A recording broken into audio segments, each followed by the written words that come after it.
All right, everyone. Well, welcome back. This is our new episode on Jetil Podcast. So, welcome everyone, and let me just introduce you as usually our guests today.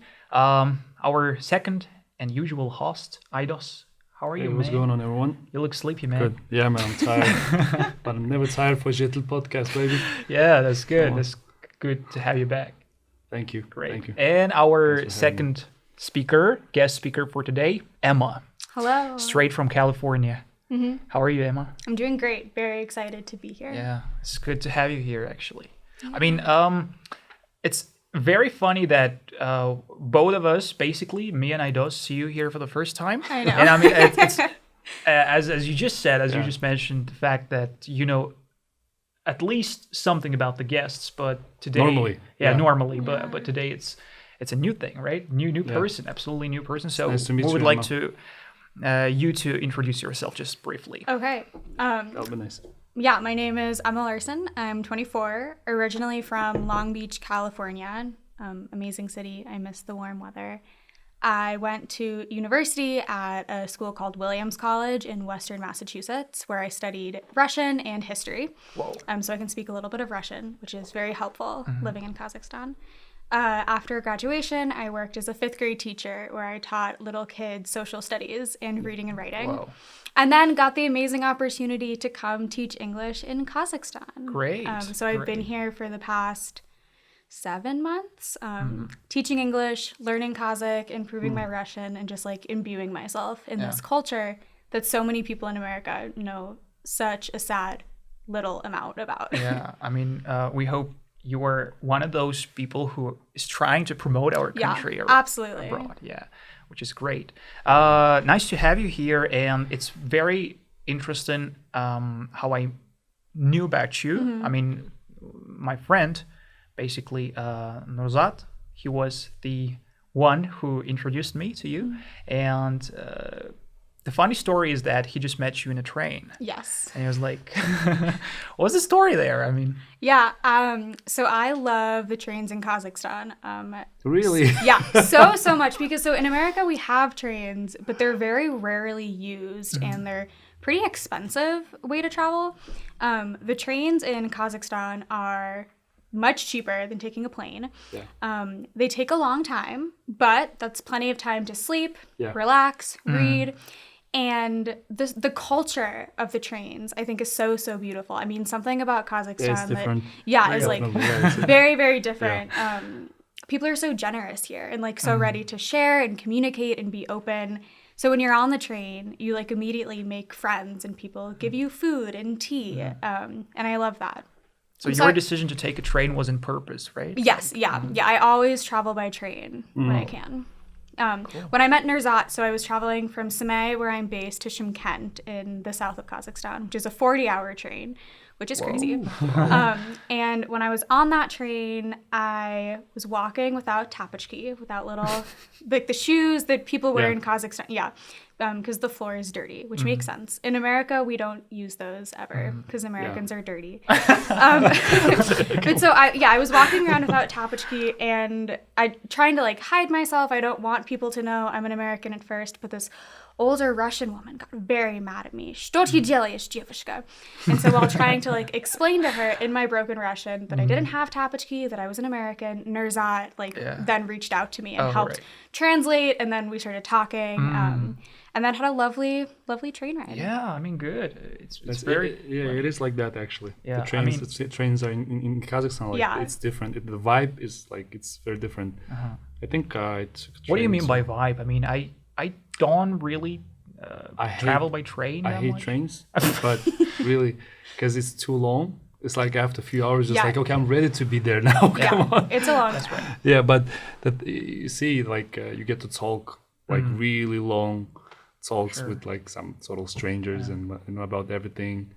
You know, you can go and some trains have restaurants with nice views, you know, like and you can see the table, everything's like I think that depends it's on very- what kind of trains you travel. Yes, by. because there are like Definitely. many. There's like the Talga, there are Talga, the Talga. old Soviet trains. Yeah, Old they're Soviet ones, man, I don't know. I don't think. very like, different. yeah, don't say Kazakhstan trains are good because because the government's gonna hear you and they're like, oh, foreigners like it, we'll keep it. Yeah, listen, keep them, keep the Soviet ones.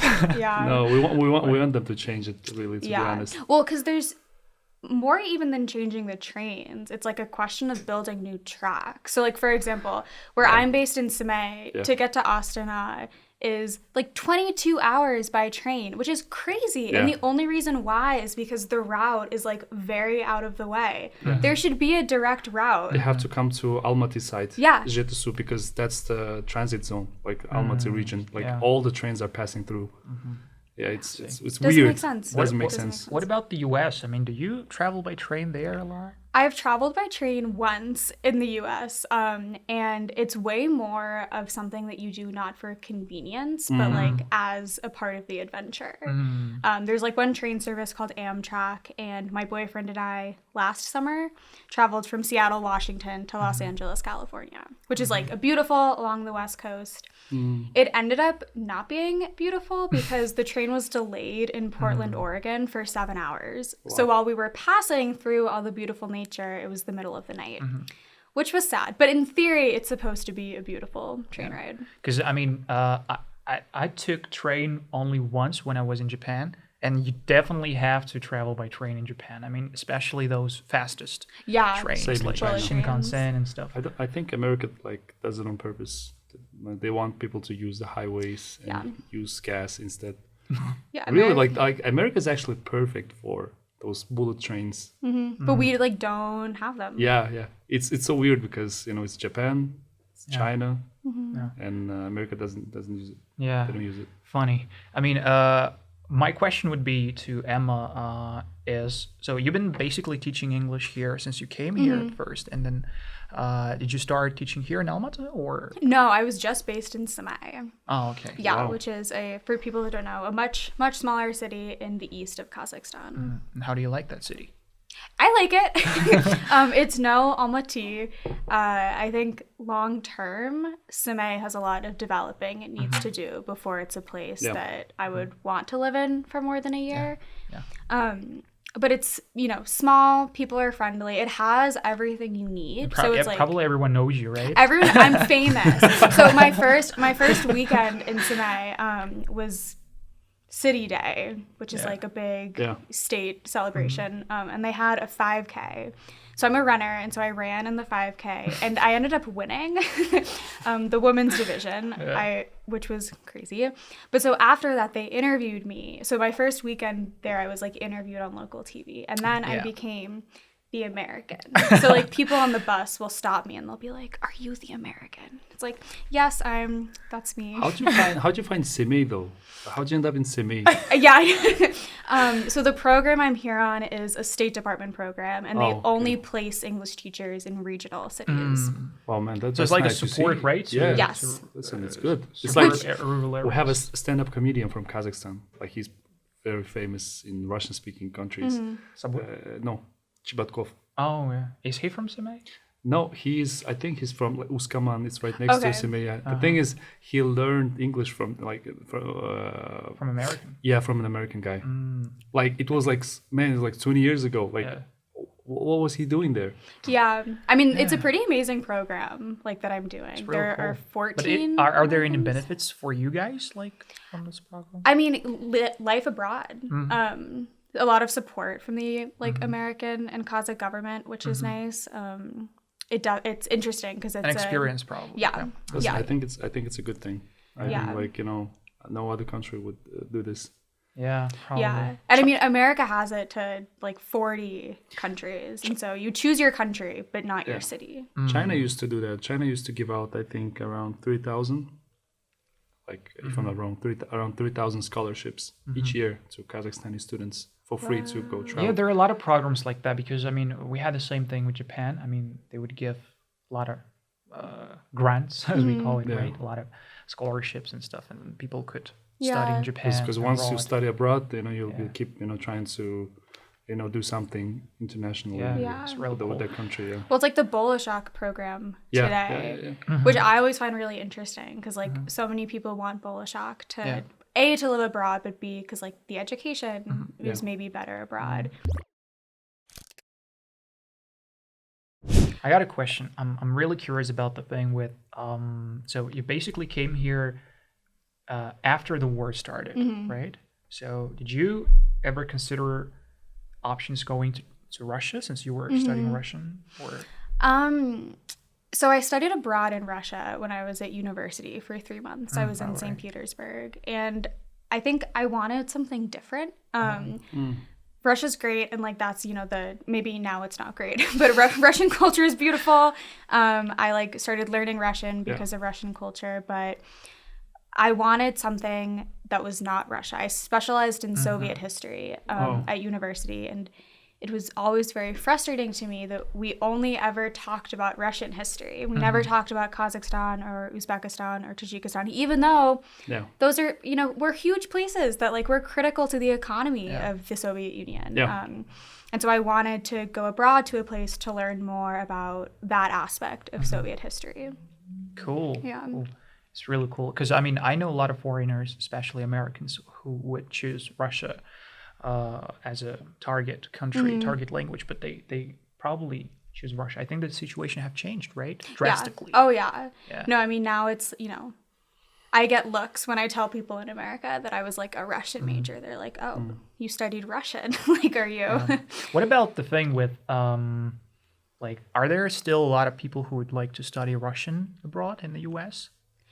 I think there are. I mean, it's one of the languages that's like offered at most universities. At my university, there were only 2 Russian majors my year, so it's small. Yeah.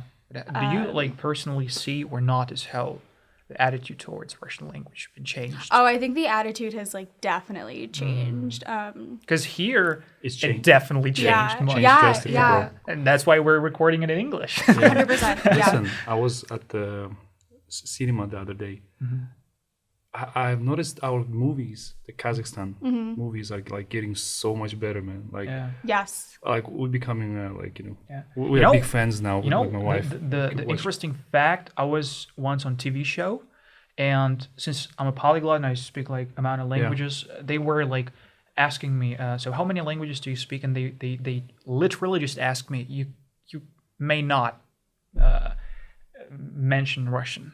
Don't without mentioning Russian one. Yeah, I thought, wow, like it is changing. Something changed so much. The music, for some reason, it's like natural. We stopped listening to the Russian music. And then a lot of Russian artists are not able to come here. With their concerts. Like things are like changing, and of course it's not good for the Russian people and the country. Those economy. Yeah, the people they're not. I don't think they're like wrong. Yeah. In anything, It's not their fault. In fact, I mean, economics and politics. But the vibe is like totally different now because it's totally you can feel it. It's in the air. Even my daughter goes to school, and they took off the Russian flag. It used to be there's like Russian flag and the whole Russian kitchen. Exactly. Like they have different like every day they change the how do you say it, the cuisine. They took off the Russian one off the menu. Yeah, I was joking with another American who's based here, and I don't look I look more Russian than I look Kazakh, for sure. Obviously, no, you actually look like the I original doubt it Kazakh. because we have a lot of original Kazakhs. We call them Sara Kazakh. Oh. Yellow Kazakhs. Oh, I didn't know They have that. green eyes, blonde hair, green eyes. Yeah. But often people mistake me like for Russian, which now like carries a lot of weight with it. And so I was joking with a friend, we should get tattoos on our foreheads that say like "Я не русская," so people know right off the bat. Get a T-shirt. Okay, a T-shirt. I saw T-shirts actually online. Local Russian, Yes, I saw like that, like we're местная. We're from here. Well, I think that there are some like T-shirts with Kazakh American flags on it. Like from the some events or something. Yeah. You can still find it online. Yeah, something like that. Because, well, I think Kazakhstan is like we're doing good at the moment, especially in our region. Yeah, are like surrounding like all these situations are surrounding us. So we're taking care of Russian people who are here. We're taking care of Ukrainians here. Like, you know, we're good with everyone because we don't see points, you know, like we don't have to be Arguing enemies with anyone, right? with anyone. Definitely. Yeah. you won't- But it's also not an easy thing to do. Like what our government is doing, like I think it's very hard to, you know, maintain this balance between. It's between very all very those difficult Yeah. because we have China right politics, here, we have Russia. Yeah, I mean, like the Secretary of State was just in Kazakhstan last week, which is like, I think shows It's a big deal. a really, really big deal. It's a big deal, Yeah. of course. Yeah. Of And I course, think no. like as an American who loves Kazakhstan, that makes me really proud. Like that's cool that Yeah. he's here and he's spreading the word and, you know, hopefully forging a partnership that will benefit both without providing like a new imperialistic nation. Well, here's how I judge. I look at those countries who are friends with America. They're living good. Korea, you know, Japan, whatever, Hong Kong, all these rich Arab countries, Middle East, or you know, Europe. They're doing good. You know, they don't have problems. It's weird because They those have who trains that go fast. yeah, so it's okay, you know. I always say that, you know, it will be like it's one of the best things if America will expand their influence in Central Asia, because You think that's possible? of course it You're is. right. Yeah, It it's is already definitely being. possible. It is Think- already being Well, done. I think because America is so scared that Kazakhstan will switch over to China, and it's like we have to get in and like decide that Kazakhstan will be our ally. I think that's which is an interesting. Well, in my opinion, that's kind of geopolitically impossible to do for. The It is a United very States. hard thing to do, but Because I mean, they come on, I have mean, to. there is a China, there is Russia around, Yeah, which is basically around, and then Nobody asks us, right? I know. right. What do you guys? Just looking at Kazakhstan like looking at a cake. Because but I see the tendency how a lot of people support United States nowadays. I mean, local. Did you read the Kazakhs- comments? I was like, Exactly. read the Yeah, news. like you see those comments, and they're like, Interesting. all of them are like, we got to be friends with United States. Like, you know. It is better. Trust me. It is better if you cannot have. Our people are like, we want democracy. We want, you know, justice. We want change. Yeah. Come on. But on the other hand, there's a thing with you have to let go. traditional Exactly. views, you know, like conservative traditional views. Central Asian which is countries. also, I mean, We all think alike. If you go to Uzbekistan, Kyrgyzstan, the mentality, everything's the same. Like the Russian mentality, like it's all mixed. It's so mixed up, and you have to lose something. You still have to lose some part of our Russian behavior or Soviet behavior if you want to step forward and step towards the West. You know, towards the development. yeah, it's a big step, but I think we already have generations that are born ever since Kazakhstan, like, you know, got its independence. Yeah. The funny fact is that there are still a lot of people, middle-aged people who support Russia. Yeah, older ones. Yeah, surprisingly for me. Especially in regions like Semai that are so yeah. close. Yeah, to 50 Russia. plus. I think that's 60 just years old. because media and stuff, Yeah. they're still, you know, like Well, stuck like, to their And TVs. I don't know if it's true in Almaty, but like the news stations in Semai, it's Khabar 24, but then also like Rossiya Adin, and like those are the two big news stations. So Yeah. a lot of That's people are terrible. just like watching Russian news and Well, getting. that's a propaganda like channel. It's just like they say Yeah. everything's perfect. I mean, it's like it's bizarre to me because like sometimes I'll watch, you know, I'll flip back and forth just to see what's being told, and it's like if this is the only news that you're getting, you are living a very different world than like the most exactly. most of the population. Because those people you mentioned, they think Russia is saving the world. That's right. Yeah, it's like Yeah. saving the world from a supervillain. So Yeah. I mean, there's like was recently a story where Russia, the new kind of like political tool they're using is they're taking Ukrainian orphans and putting them in Russian families as like a propaganda. Like, we are saving these reminds me Ukrainian of children. China. Yeah, and so everyone in Russia who's getting this is like, look, we're saving the world. Like, we're giving these children new lives. But it's totally just a political ploy. yeah, But a very like believable one that like pulls on your heartstrings. it's crazy. Have what's you going on. yourself ever faced this kind of bias? Communicating with local Kazakh people, like, oh, you're American. Oh, like, I don't know if or nothing like that.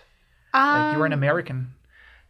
Go to your country or something like that. So recently, Dos Mukasat, the Movie. like Not the movie. Or the band. The band. They came to Semey, which is crazy because they're all in their like 70s and 80s. Yeah. But they gave a performance in Semey a couple of weeks ago, and I was volunteering. And so that population is like older Kazakh people that listened to their music in the 70s and 80s. I was there with a friend, and we were speaking in English. And this man came up to us and like very angrily in Kazakh said, "Why are you speaking English? You should be speaking in Kazakh." And so I responded in my broken Kazakh, "I'm an American, I'm studying Kazakh." And then he switched to Russian and said very angrily, "If we were in America, we would be speaking English. You're in Kazakhstan, you should be speaking Kazakh." And then kind of walked away. That's the only experience I've had. And it's so fascinating to me because, yes, like, I understand if you're in Kazakhstan, it makes sense to know Kazakh. That's one of the reasons why I'm learning Kazakh. But that's a total step backwards to, like, not be allowed to speak in English. It's very funny. I don't know. We actually know that those kind of people, they say about those things in front of Russians, like, or Russian-speaking Kazakhs. You know, that would be another thing, I think. It's like there was but here it's like stupid joke on Instagram, like a couple is like there's a couple that they're arguing, right? So in Russian. So the guy slaps his girlfriend, and another older gentleman, Kazakh one, just passing by and looks at them, and he's like, "Hey!" yells at them, and he's like, "Kazakh söyle." Like, the slap didn't bother him. Yeah, What bothered him? So like, you know, that's a like. It's a lot of. It's still some people are like that, but like it's weird that it happened to you because you know it's really strange. Very strange. Yeah, like and like because you know it's the only time that it's happened, and like I feel very comfortable like with the reason why I'm here. To teach people English, and it's just so the logic of that is so backwards to what most Kazakhs think is the way forward for. But it's really cool. I mean, you just recently told us that you were learning Kazakh, right? Which is great. I think not everyone does it here. Even those. We are sorry for the gentleman. Because it's okay. We as a Kazakh community would disown him. We can. I know. Expel him. Cool. Yeah. I mean, so. Nurzat, again, once told me that you're pretty good at history. So your major is history?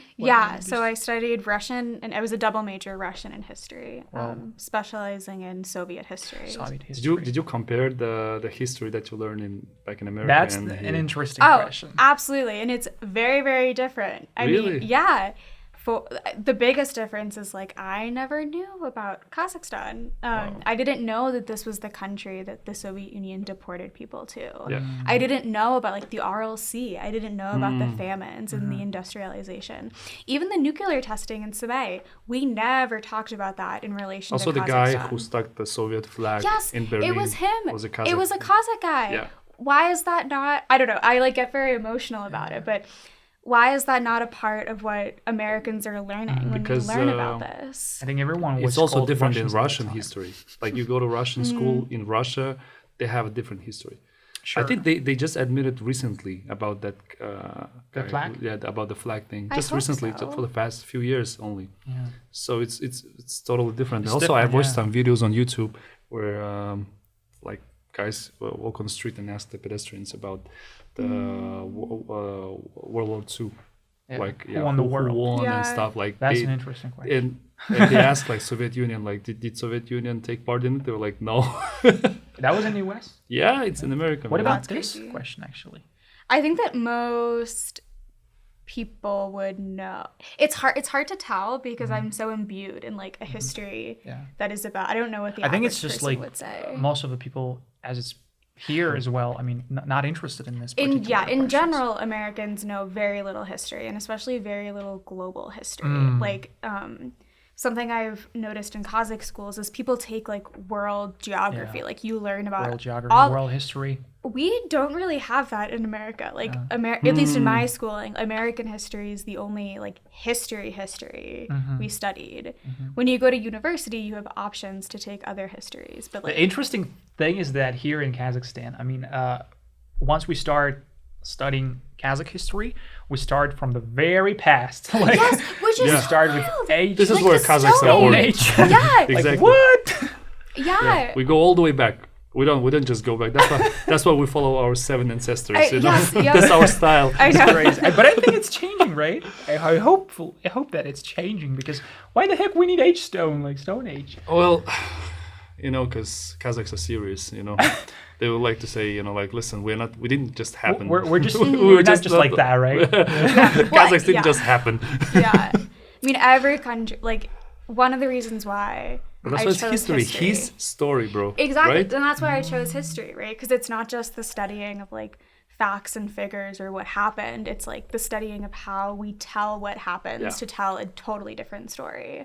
Yeah. And like Kazakhstan post-independence is doing that. The Soviet Union was doing that. America's doing that. Russia's doing that. And it's so important to be able to recognize when we see that it's happening. But it's very important to have a critical thinking as well. Yeah. I think. And like that is, as a teacher, I love that I can bring that into the classroom as well. I think that something that I wish for Kazakhstan is that the education system can learn a trick or two from the West about critical thinking and like, learning through play and like exploration. And so I love that in my classes, I can try to teach my students that a little bit. That's really cool. Yeah. I think that's the thing we need. We struggle with education. Yeah, really. because it's this like the Soviet holdover. It's just like memorization and We don't know where to take our daughter. Like we took her away from the school. First we said that we don't want to do homework. So I signed the papers. So okay. So my daughter was the only one who doesn't do homeworks. And then after some time she was like, I don't want to go to school because they keep. And we decided that's not a bad decision, right? Yeah, it's okay, whatever. Yeah, we quit. She quit school, so now we're trying to find the right place for her. Because What kind of place are you looking for? something like Emma said. Yeah. You don't need to force them. We should move to Simei then. I know. She can learn English Well, with it's okay. me. That's my motherland. It's fine. There's a lot of All right. Naiman tribes in Simei. So I'm Naiman. So Okay, cool. Yeah, we're called the Kazakh Jewish. You probably heard Yeah. Kazakh Jews. I just finished Put Abaya, and like one of the most difficult things is like all of the names of the tribes that are appearing, keeping them straight. But Naiman, I know. Yeah. So I'm Like Naiman. Sunni My vibes. wife is Naiman. Yeah. I mean, but what kind of school are you looking for? Bro, I don't know. Really, Yeah. I'm trying to find. I want them to learn. Like she speaks English, but I want them to have a to be more not like traditional Self-education. Yeah, like it's like We call it, I like- want her to go to school and do whatever whatever she wants. Yeah, like progressive education is like the label in America, where it's so like they don't have to follow the same because The rules. Yeah. you know the rules, bro. It's like Yeah, I know. they just preparing. Sure. People to be in the system. I guess so. Keep them in the system. But I think personally, I studied in this kind of school. I mean, there was nothing good about that school. It was just physics me and math too. and Like stuff. you had to do something by yourself. Yeah, exactly. But then I studied. I just kind of traveled a lot, and I think this thing affected my mindset. Yeah, traveling is traveling Yeah. and studying abroad, gaining experience there. I mean, education is like everything you do is an opportunity to learn something. So like your whole life is education. But school, kids spend so many hours a day in a school. It's like going to influence how you think about the world and course. yourself. So it's important. It's a huge deal because every day, man, every day, just imagine 9 months straight, 9 months for the whole year. Like there are other people are teaching them how to think, how to do things. Yeah. And you just get to see them at home, have dinner, play a bit, go to bed. Funny. So yeah, we have to find the right place. A better school. Yeah. What about the thing? Why don't you open one? I will. Yeah, you already have like I huge will. potential. We have plans. We have plans. My daughter is going there. there for free. Of course, man. I mean, she's welcome all the time. Yeah. I mean, I have a question for... No homeworks too. Gotta sign the papers now. Do you think? Where's the contract, right? Emma, I have a question for you about since we touched upon the topic of schools and education generally. Did you see the principal difference, the difference teaching or working with children there in the US and here in Kazakhstan? What is that main difference Yeah. in thinking in the approach towards the education The main among children, I guess. Yeah, is the relationship between students and teachers. Mm. I was shocked on my first day of school in Kazakhstan when I walked into the class and everyone stood up. Whoa, that's... I was like, whoa, like, Did no, you feel no, like no. a North Korean? I know, I was like, what's happening? I immediately like got so embarrassed and I was like, no, you can sit down. And at least the kind of like progressive American schools that I worked in and hope to continue to work in, it's much more of a friendship between teachers and students. Like, but there still should be there's still respect, right? There's still respect. There are of course still boundaries. You can still tell children to stop doing something if they're misbehaving. They understand that you're the teacher, but it's a much more open and like trusting relationship. I think here at first the students were scared of me. They're like, who is this strange teacher from America?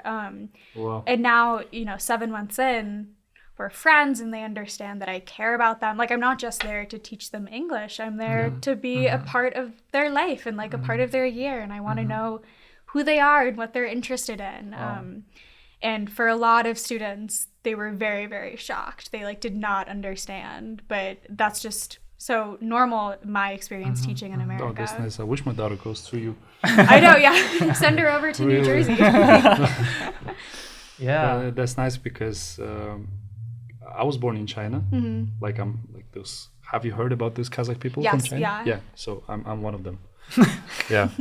I moved here when I was 2 or 3 years old, and then I also attended some preschools. My dad always wanted me to, in China. Like, we would go there every holiday I have some relatives to meet them. So those schools in China, when you're 6 or 7, bro, teacher has the rights to beat you up if necessary.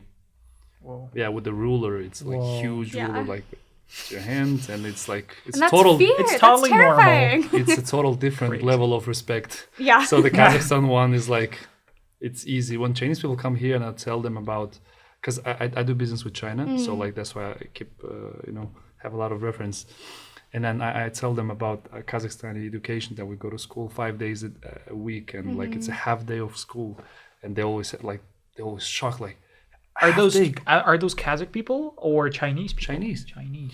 They come. Well, I mean, I'm talking about these Chinese people who come to Kazakhstan, and then when I tell them about Kazakhstani schools, our local schools, and they get shocked. They're like, "Oh my God, why? Then how you guys gonna have smart people? Like how are you gonna raise your children? Like, you guys study so less, like 5 days a week, and it's just half day, like what are they doing? Like after classes, like they're just free at home. Like, oh my God, this is crazy. Okay, what about the summer holidays? Like 2.5 months. Yeah, it's too long for them. Wow. And no homeworks. So it's like 1 month of holiday during like winter, right? I think that's a big difference, I think. Because, I mean, in China, bro, people go to school at 8 o'clock and they finish around 6 p.m. So it's a whole day at school. It's a real job. Yeah, I know. That's why they. What do they do after? That's why they end up like wearing glasses, most of them, because it's just studying. Wow. It's what too about hard. the U.S.? I'm curious about that. I think comparing to too school free. system. 7:40 a.m. is when my school started and ended at 3:30 p.m. So it's a full day. I was really shocked actually at the Kazakh half days of school. That was. You like it? Half days? I think it depends on what students are doing after and before. Like, but if in the US, you usually have extracurricular classes. Yeah. So after when school is over, like some people go to sports or do theater or join a choir or do volunteering. I think it's important that students are occupied in something. Sure. I mean, unfortunately, with like technology and phones, my fear is that if we don't keep kids occupied, they're just going to be looking on YouTube. The great part about American schools is that all those extracurriculums, they're kind of included into school. Yeah. But here it's not. I mean, you have to look for this kind of classes in the centers or whatever. And it's bad. It's so sad that I think America, unfortunately, recently has started devaluing our education. So nowadays, a lot of extracurriculars are not included in schools. Another huge difference, which is insane to me, is in Kazakhstan, teachers get paid like a pretty like normal salary. In America, being a teacher is a not respected job. Really? At all. I thought it's different. I thought it's here like that. I mean, I was shocked when I met Whoa. like the respect that teachers have here when they say like I'm a teacher is very different. In America, I think a lot of people look down upon Whoa, teachers. Kazakhs have that saying, teacher is your second mother. I thought it Yeah. was absolutely different. I mean, Yeah. I thought in the US it's like super respected. I mean, so position or I'm, job. thinking about my future, like what I'm going to do after Kazakhstan, if I'm going to get a master's in Central Asian Studies or, try to get a PhD or start working or be a teacher. And one of the things deterring me from being a teacher is I know that I will get paid so little. And like, can I? And that's so sad. Is there a difference between being the professor at the university Yes, and huge difference. school teacher? Huge difference, yeah. Yeah, obviously. Yeah. That's what I heard about. That's why you want to be a professor. Did you ever wanted to teach? I'm just gonna run a business, I Wait, guess. did you ever wanted to teach? Since you have I don't think you have a teaching business. Yeah, I mean, Yeah. we run a school, language center, but I think it was all about the preaching, but maybe not like teaching a language, something certain, but just teaching people, I don't know, some skills or I don't know. Yeah, your kind school of has an I mean, interesting self-productivity issues and stuff. That was more interesting for me, and still. Okay. That's nice. I like your center. Because I mean, it's different actually. Yeah, you guys it's have a different. very interesting approach. We are. I mean, we're trying to, because we see how a lot of people are doing all the same stuff. Yeah. A lot of people are doing like they are just kind of repeating their own Yeah. content. Especially with learning languages, because Exactly, it's just yeah. like, here's I- a textbook, like follow the I textbook. call him yeah. an evil genius because he's trying to, it's under one brand. Like he's trying to become a Vertical huge company. umbrella. Yeah, That's called, Okay, that's called a yeah, vertical yeah. company. his Vertical. company name, and Yeah. he teaches. He can do whatever, like other things. Because, like, I mean, no, honestly, I mean, there are a lot of language centers where you go and then all they provide is only language courses. yeah. That's it. Yeah. I mean, what we do, we provide English-speaking podcasts, Yeah. for example. I mean, Clubs, you guys Exactly. sing, you guys have Speaking events, clubs, you guys have networking events, events. collaborating with different bloggers Yeah. and stuff. So I think it's important to create this kind of company. So then once you enter the company, everything is there. Everything, what is necessary is there. Podcasts. Just trying to keep everybody in your company. That's why I Yeah. call him an evil genius, But I mean, there was the power of brand also. Absolutely. I mean, since I'm in a Yeah, started people know your brand now. started as a blogger, and then people kind of rely on me. So that better reliance, I guess. Yeah, you have a pretty decent amount of followers. Like you have quality followers. How do you get followers? I have a blog about my life in Kazakhstan. I don't know. He has. I have a lot of followers on how do- TikTok, but not Okay. on Instagram. How do but I he get has it people on to read my blog? I think it's just trying to be in trend. I mean, running your own I'm not blog good is at that. running your own blog is also part of marketing. Yeah. Like you always have to be in trend, watching, Oh, it's following. so tiring though, man. It's Well, like it takes a lot of energy. you just accept it as a job. Nothing else. Sometimes I'm not in the mood of, like you just open the night, like just scroll through. I see Madi, hey guys, what's going on? But he's But just talking. once you start it, I think you get used to it. I mean, Okay. you get used to all this edition and stuff. Like you start. Sometimes I start like, hey guys, you know what? Forget Forget it. about Not it. my thing, right? Yeah. Yeah, but it's good. I mean, you get used to it. Yeah. And That's I it. think That's it's it. important to have your brand nowadays on social media. Okay. I don't. Yeah, because I mean, if you run a business, you have to talk to your. So we are not like you audience. said. You worry about the future of the children. Yeah. That we're not gonna get rid of technology anymore. No. Like So you we're gotta just- figure out how to embrace it. And We're getting deeper into Yeah. this now. We're getting with this deeper AI into technology. going Scary. on. Yeah, this ChatGPT. Did you guys hear about the ChatGPT I know. Oh, I'm thing? terrified. Wow, I'm man. so scared. Yesterday I was actually meeting a friend of mine, and then we were talking about the guest for our podcast. So the guest probably doesn't speak good English, and then she goes, "Listen, I can introduce you to a guy. You guys can have your podcast in Russian, and then they'll get him to speak in English, like the AI, like just convert all of our like podcast." Yeah. So we don't have to speak in English. Can you imagine? Wow. Like, he can do that. It's It's weird.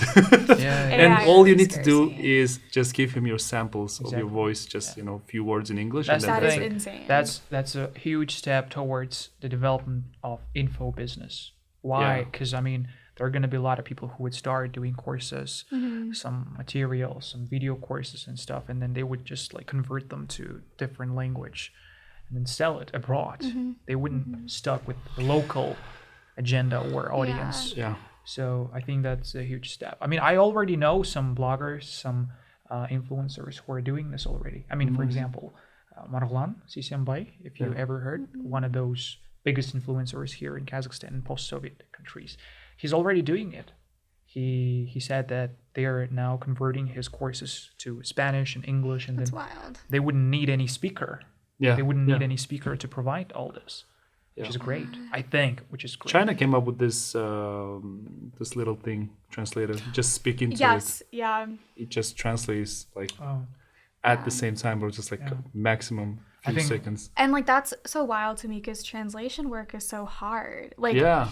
in my Kazakh classes, we were like listening to some Kazakh songs, and there was one stanza that there was no like it just said no translation. And so I asked the teacher, like, why is there no translation? And she said, oh, like you can't translate that out of Kazakh. right. I mean, but I don't know. I think it still needs a lot of development, still improvement, because Kazakh language is also changing. Yeah, the thing with the language is that it's not stable. I mean, it's always changing. There are a lot of new words every year. The vocabulary is like changing. Yeah, I don't want them to translate some things like internet. You don't need to translate internet, balcony, some foreign words, man. Yeah. We used to live in the yurts. We don't have balconies. Don't translate balconies. They translate it into Kazakh. It sounds weird. Yeah. Balcony in Kazakh sounds it's kultima. Yeah. Because Have you it's heard not about- like, it's not Which from is- the culture. Yeah, Like, why- and if you translate it, it literally means sticking out. that's- It's like you see the balcony, it's a building, so something is sticking out. Yeah, Crazy. Yeah. and the banana is called curvy yellow. Yes, yeah. Curvy yellow. Sargis. That's weird. All right. Yeah. Fine. Yeah, it's about time. I think we're already Yeah, it's done. about I the think time. it's, Yeah. we talked about an hour. Time passed really Whoa, fast. that's crazy. Oh my god. I think we just started like, Slow. Yeah. Yeah. I think we could have organized second part also. Yeah. soon, maybe. Yeah. With Emma, if you would. So how For you're sure. still gonna be here, right, in Kazakhstan? Yes, yeah. So I'm going nice, back cool. to Semey on Monday. But You guys have to come back to Almaty in May, probably. Like one of yes, the best I'm times. coming back Seasons. Yeah. on One of the April best times. 23rd is the half marathon. There's a half marathon in Almaty, and I'll be back for Wow, that it's weekend. good. Yeah. Yeah, I love this city. The mountains. I yeah, think so I'll be when back you're looking for at those sure. mountains, it reminds you some cities in the United States. They have like Denver, yeah. My friends from Colorado used to tell me like, "Oh, those mountains look alike." They shoot them videos, send them. Do you ski, by the way? So I learned how to ski in Kazakhstan. Which is cool. I think that's a huge opportunity for a lot Yeah, of people yeah, who don't it's- have skiing. It's super fun. I'm not very good at it, but it like felt it was right. Like when in Kazakhstan, you gotta learn how to ski. Well, I don't. I never. I never. I've tried skateboard when I was 16. I think I felt so bad, and I You were like quit. scared, Quit it. Yeah. Yeah. Cool. Yeah. All right. Thank you guys. That was Emma for Yeah. our podcast. Thank that you was so much. Aidos. Yeah. It was nice Thank to have you. your company here, and we talked a lot about different stuff. Don't forget to subscribe to our channel, put the thumbs up, guys. Share this video with your friends if it was useful. So, and see you at the next episodes. See you guys. Bye. See ya.